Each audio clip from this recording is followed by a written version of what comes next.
ഇനി നമ്മളെ കയ്യിലുള്ളത് ആപ്പിൾ സീരീസിൻ്റെ എയർപോഡ് പ്രോ എന്ന് പറഞ്ഞ എയർപോഡാണ്. കംപ്ലൈൻറ്റ് റൈറ്റ് സൈഡ് ഒന്നും വർക്ക് ആകുന്നില്ല എന്നുകൊണ്ടാണ് കസ്റ്റമർ കൊണ്ടുവന്നത്. ചാർജ് കയറുന്നത് കാണിക്കണില്ല, പിന്നെ കണക്റ്റ് ആക്കിയാൽ ഒന്നും കാണിക്കുന്നില്ല, ഫുൾ ഡെഡ് ആണ്. അപ്പോൾ ഇതൊന്ന് നമുക്ക് കണക്റ്റ് ആക്കിയിട്ട് നമുക്കൊന്ന് ചെക്ക് ചെയ്ത് നോക്കി നോക്കാം.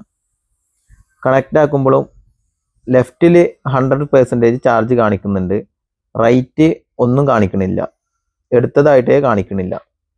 അപ്പോൾ നമുക്ക് ഇതൊന്ന് അയച്ചിട്ടൊന്ന് ചെക്ക് ചെയ്ത് നോക്കാം.